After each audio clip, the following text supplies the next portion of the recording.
jump in with you here today.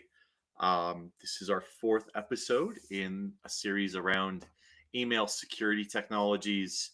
We're gonna get a little nerdy today, so a little bit of a nerd alert, but I won't go too deep. Want to keep it shortish, and there's a lot of really good articles on the Microsoft site about some of the stuff we're talking about here. But I want to talk about some exciting new technologies Microsoft is adding to their email configuration that I think are worth really starting to dig into to stay ahead of the curve. So excited to dig into this with you today. Here at the Demystifying Microsoft podcast, our goal is just to help you stay ahead of all the rapid changes in the Microsoft ecosystem. Microsoft's dropping new updates on licensing and technology and features, sometimes on a weekly basis. And we want to be your source for all the information to keep you ahead of that learning curve. Feel free, please like, subscribe, share on all the channels. Sourcepass, Microsoft Center of Excellence is where you can find us. And we really appreciate you guys joining us here today. So let's jump in today. We've talked over the last few weeks about how a lot of email filtering and email security now comes down to being able to properly authenticate email. And that really applies on inbound and outbound. And so today we're going to talk about some technologies that tie into those equations and allow you to kind of have a better posture on those fronts. And I want to go back to kind of the mindset here, though, which is, the problem with email has always been, when the technology was invented in the 80s and then updated to support encryption in the 90s, we're talking, 40-year-old technology. The idea of authenticated and encrypted and secured email was not the same level of requirement back then, and maybe wasn't on their radar. But now we live in a world where spam and phishing and spoofing and threat actors and social manipulation and those sorts of things are just a really common thing. We've got to be able to filter more cleanly what is legitimate email and what isn't. And last week we talked about some illustrations, whether it was that banker who learns to detect fake email, fake money by spending a lot of time with real money, starting to learn what it feels like, what it looks like.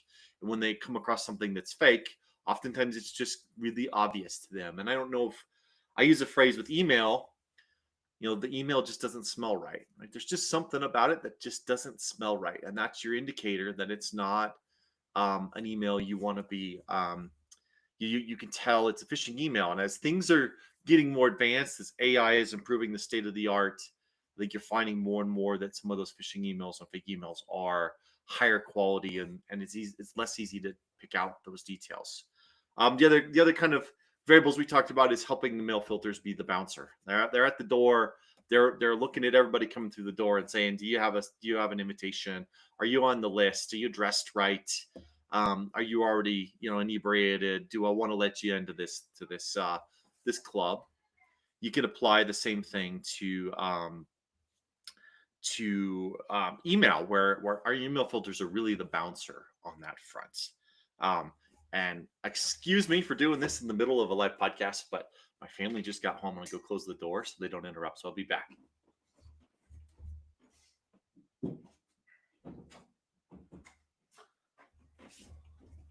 All right, there's a pro tip. Make sure you lock and close the door before you start recording, because otherwise you'll get some fun interruptions. So the other illustration I had on this front was the idea of your kids and how you filter for who can take care of your kids. You start to go through a risk matrix of, do I know them? Do I know their family? Do I have other people that can vouch for them? Who am I going to have be a babysitter? If it's, what's their age? What's their gender? Do they seem like they're inebriated? Do they seem like they're trustworthy? Do they come with recommendations? Do they have CPR training? All these variables are things we do every day in our world where we just filter through how to risk assess things. And in email, it's the same thing. Your email filters are getting email in and they're going through the checklist of things we've covered in previous episodes. Is the sender on the SPF list? Is it approved sender for this sending domain? Is the email signed by DKIM, and does the signature match? Does DMARC say that they actually have their DKIM and their SPF dialed in, and I should reject them if it doesn't match, so they're confident they can match it? Did the email come in over an encrypted connection, over TLS? Is it from a mail server that I trust, or a mail server that's on a blacklist? Does the email trigger any of my filters? Are there any dangerous keywords, or are there any heuristics, or as we're running on Defender for Office 365, is the AI sensing a pattern in there that's a common pattern in business email compromise or phishing emails? It goes through this whole list. And so we've talked previously how important it is to get your DKIM, SPF, and DMARC dialed in. Important to get your Defender for Office 365 dialed in. We've talked about how it's important that we really start to eliminate the MX-based email filters in front of Office 365. Use Defender for Office 365 and maybe an API-based mail filter. Don't run your mail through somebody else's servers first. It'll cause you issues. So today we're going to talk even deeper about the newer technologies, and these are all around really enforcing secure email transport. The way email has worked for most of the last 40 years is and maybe the last 30 since SMT Start TLS was enabled, which would allow you to send encrypted email. And this is encrypted in transit. It used to be that you would go hit an email server and it would say, would you like to send it encrypted? And you could say yes or no. If you said yes, then the servers would negotiate an encryption method and send the email through an encrypted connection. And so that meant that as those ones and zeros flew across the internet, people observing those ones and zeros flying by couldn't easily understand what was happening because it's encrypted. The challenge always was you could just say, no, I want it unencrypted, and it would downgrade it to being non-encrypted. It would send it plain text. Well, in a world of compliance requirements and HIPAA and privacy and security, we'd rather send things encrypted. And in Microsoft 365, you can actually send a rule that says, hey, outbound, all my email outbound needs to go encrypted. If the receiving source doesn't approve encrypted email, then don't send it. And I've done that for a number of customers, and most of the time your outbound email is going to flow just fine. 99% of the email servers in the world are going to accept encrypted email. And if they aren't, then you probably don't want to be sending it. Somebody's running some old something that's not set up properly, and you don't want to send them email. Inbound, it's a little harder. There's a lot more mail coming in that's not encrypted, and a lot of that's because of spam and phishing and there's a lot more noise inbound, and so it's harder to enforce it. But Microsoft is starting to build out some technologies that allow it to allow them to enforce email encryption and start to define that for your company. And so there's a couple technologies here we're going to talk about, and I'll pull up some screenshots here. But first we're going to talk about is MTA STS. It's a mouthful. Again, nerd alert. We're going to get deeper here. That stands for Mail Transfer Agent Strict Transport Security. And this is an email standard that allows domain owners to enforce TLS encryption for SMTP connections between mail servers. So it allows you to ensure you have secure email transmission by preventing downgrade and man-in-the-middle attacks for the SMTP traffic. In other words, you're saying, doesn't matter what happens between me and you, you're not allowed to accept email from me unless it is encrypted. And so it forces the server on the other end to know that email from you is required to be encrypted with a valid TLS connection. And if it doesn't, then fail it and don't accept that email. So it's a way for you to really enforce your email security. This is all managed through a single DNS text record. And so you create a _mta-sts.domain.com text record. Again, it's always DNS. We go back to that. And it'll let you set a policy on this front. That then lets you there's all kinds of rules about the syntax. You kind of say, these are the rules for how I want to send these secure emails. And Microsoft has started rolling out support for this. And so it's available for you to enable on your tenant now. I'm going to go pull up my article here. So it's a newer technology. And so it's not just Microsoft's technology, it is actually an industry standard. And so Microsoft allows you to enable this. And outbound emails are capable of being sent that way currently. And you can go ahead and create your policies. In order to do inbound policies, I think you have to move to the new Microsoft MX records as well, and they do also call out that you can't use an MX record based mail filter. So that's important to go run through. There is some requirements for how you build out the syntax of this, and there's some tools online that can help you drive that. And you can also do it on a number of other tools. We also use EasyDMark because I can give you reporting on some of this. But a lot of the reporting actually relies on the second technology we're going to talk about today, which is TLS RPT. And TLS RPT is a reporting tool, stands for SMTP TLS, which is Transport Layer Security Reporting. TLS is the name of the encryption that's used for most websites and email flow. It's the encryption algorithm or standard for how we send secure content back and forth. The current version is TLS 1.3. And TLS-RPT or TLS reporting is a reporting mechanism that lets domain owners receive reports about email delivery issues related to MTA, STS, and start TLS failures. So it allows you to define where you'd like the reporting to go when MTA, STS fails. So as a domain owner, you can say, hey, I'd like to start using MTA, STS, which is telling people that my outbound email is going to be sent securely. And so you should trust it if it comes encrypted and you trust the SMTP connection and it comes securely, then you know it's from me. And if that fails, if you get an email from me that doesn't pass that, I'd like you to send reporting to my service. It sends a JSON report that includes details about delivery attempts, failures, why they failed, that sort of thing. We prefer using a tool like EasyDMark for that reporting. And the great thing is it really gives you a lot more detail about what's going on with your email on the outbound perspective. And what I really like about using a tool like EasyDMark with your DMARC reporting and your TLS RPT reporting is you start to get a lot of really good data about where your email is failing. Are you sending through multiple services? Where is it failing? Where isn't it failing? And that can be really helpful for the IT department because there are times that email failure is kind of a mystery. We don't always know. We hear that somebody's not getting our email. We have to kind of dig for details. The more reporting we can build in with the TLS RPT reporting and the DMARC reporting that EasyDMark and other tools like it support, it really allows us to drive better reporting, allow you to troubleshoot any email flow issues you have. And in this case, it'll also give you additional data about your MTA STS deployment. Is your email flowing properly and getting secured? Because it's something you want to be careful with. With MTA STS, we can set levels of enforcement. So we don't have to go immediately to, hey, if it's not encrypted, don't accept it. We can go in kind of a reporting mode and make sure that we have it dialed in before we dial in the reporting, very similar to how we do that with DMARC.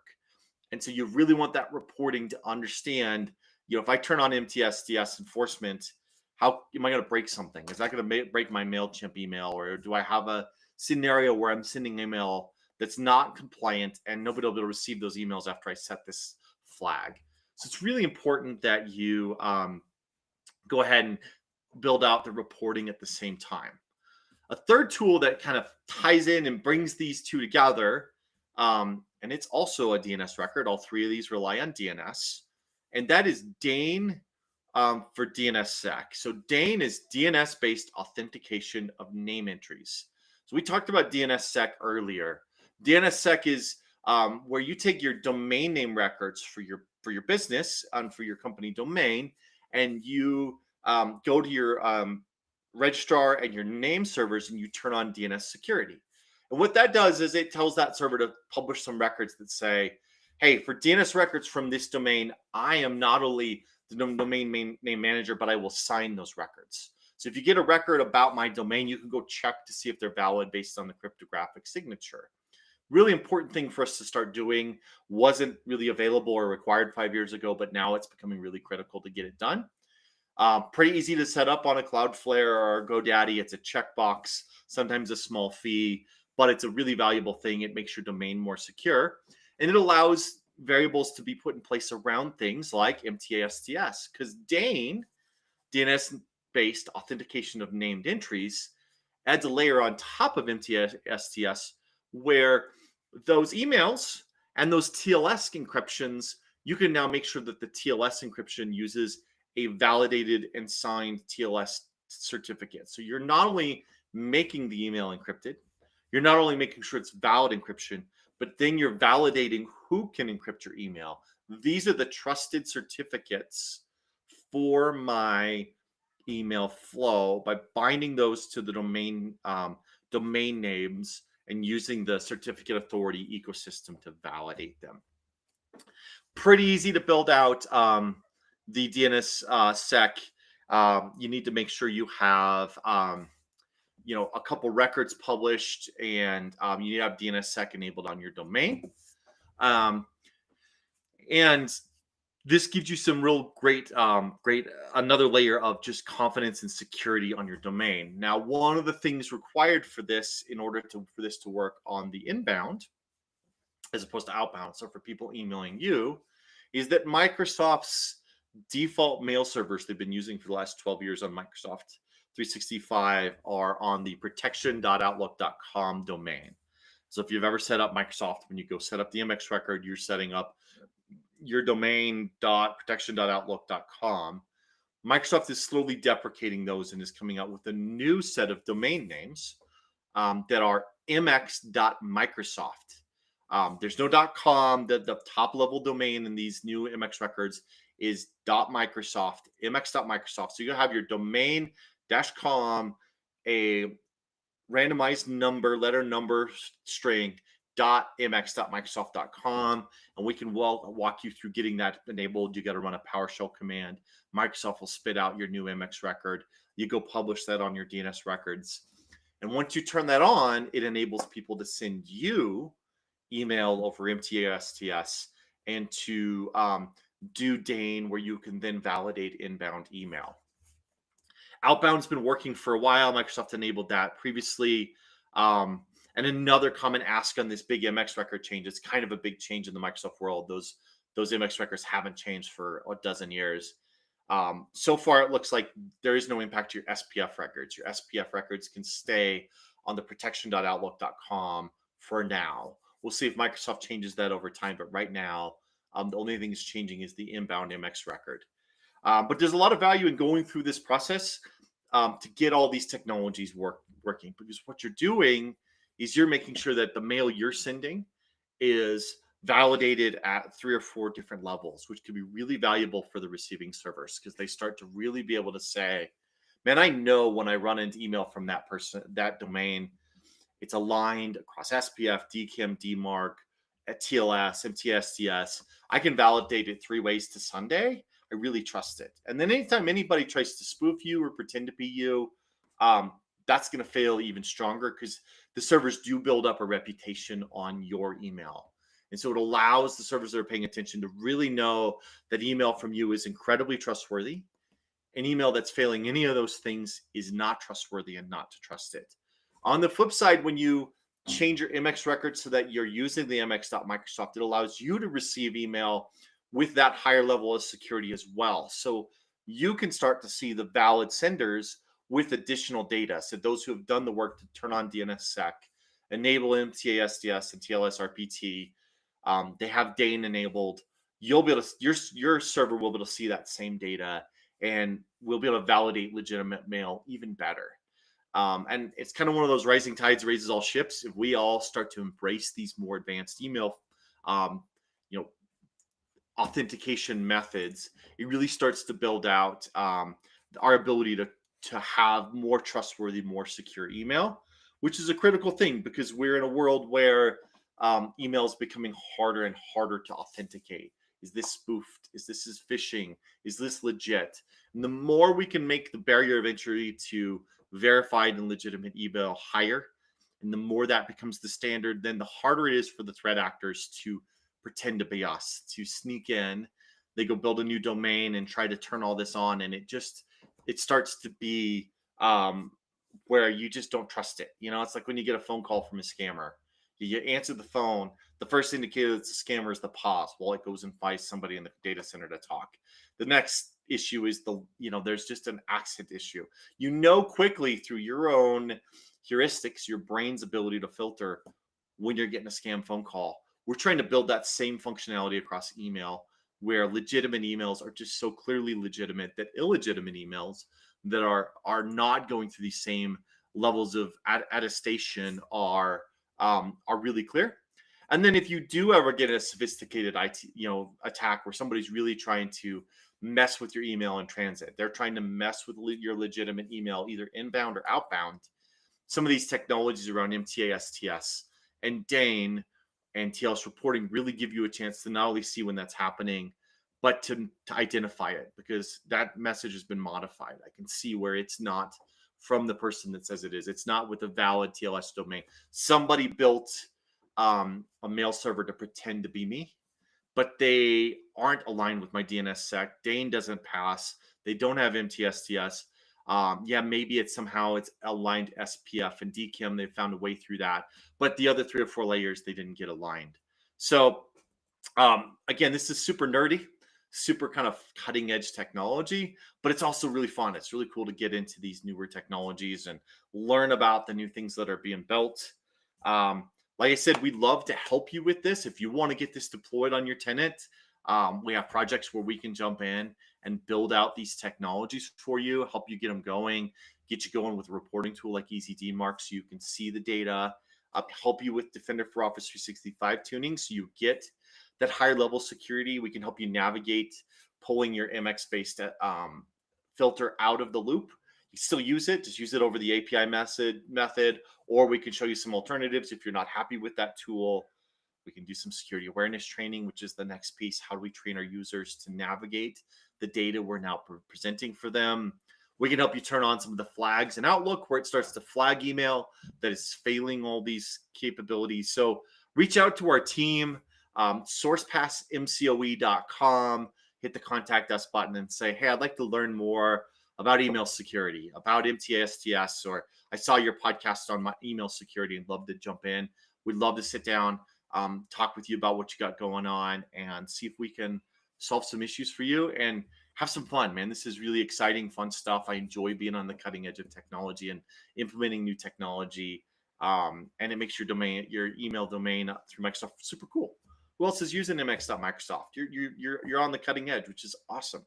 So thank you for joining us today. It's been a lot of fun chatting through this topic. This is week 4. We're going to move on to the next topic. Next week, we are going to jump into a conversation around Azure cost management. We're getting a lot of inquiries about how do I manage my costs in Azure. That'll probably be a 3 or 4 week session as we just talk through the various levers we can pull to dial in your cost in Azure. Looking forward to chatting with you on that. Look us up on sourcepassmcoe.com. We've got a LinkedIn, YouTube page. Like, subscribe, share. And we look forward to seeing you on the next Demystifying Microsoft podcast episode, where we try to help you navigate the crazy world of the Microsoft ecosystem. I've been your host, Nathan Taylor. It's been a lot of fun. Hope you guys have a great weekend. Happy Friday, and we'll talk to you in the next one. Thanks.